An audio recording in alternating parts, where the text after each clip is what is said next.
اللہم صلی علی سیدنا وعلی آل سیدنا۔ اسی چیز کو وظیفہ بنانا اس کا خاص اثر ہوتا ہے، تو وظیفہ بنانے کے لیے تھوڑا سا درود رکھا خاص، اس کو چھوڑے نا، وہ بیماری 100 200 یہ تو نہیں چھوڑ، پھر جتنا ہو جائے 10,000 درود 20,000 درود، پھر چھوٹ گیا تو سارے چھوٹ گئے، 20,000 لا الہ الا اللہ، 5,000 پھر چھوٹ گیا، 2 سپارے 4 سپارے نہیں، سب میں سے تھوڑا تھوڑا مستقل، اور 24 گھنٹے میں تقسیم رکھے، کوئی ہو نہ ہو یہ ضرور ہونا ہے۔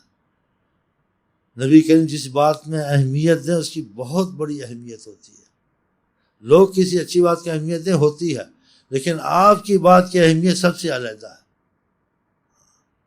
کہا احب الاعمال الی اللہ ادومها، اللہ کو بہت ہی پسند ہے حد سے زیادہ جس میں ناغہ نہ ہو عمل میں، وَإِن قَلَّ، چاہے تھوڑا ہی ہو، تھوڑا سا 100 لا الہ الا اللہ 100 اللہ اللہ 100، پھر دیکھا وقت زیادہ خدا نے بڑھا لیا، پھر دیکھا وقت کم ہے تو عہد کے پڑھ لیا، ایسے بڑھاتے جائیں۔ ایسے قرآن سے کچھ جس کو آتا ہے روز 1 سپارہ آدھا سپارہ رکھے، اس میں قراءت سے نہ پڑھے، دل میں پڑھے، جو طریقت کا مفہوم ہے کہ زبان سے سانس اس کی چلتی رہے، 15 منٹ میں سپارہ ختم کر رہے ہیں، اس سے آپ کو کتنا فائدہ پہنچے گا آپ نہیں جانتے ہیں۔ جس دن آپ کا دل زنگ کر دے گا یہ اللہ کی کلام اثر کرے گی، ہاں تو اثر بعد میں ظاہر، مستقل اس کو پڑھے نہ چھوڑیں، جس کو نہیں آتا قل هو اللہ پڑھتا رہا۔ ایک کل شریک کے لیے آقا جی نے کتنا وقت دیا، 3 دفعہ اندر گیا، 3 دفعہ ہے،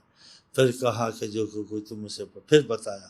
تاکہ ان کے ذہن میں دل میں اترے، ایک دم نہیں کہہ دیا تھا پڑھ لیا کرو درجہ سے نہیں، بھائی کون پڑھے گا، پھر بتائیں۔ ایک صحابی کے دل میں عظمت تھی اس چیز کی،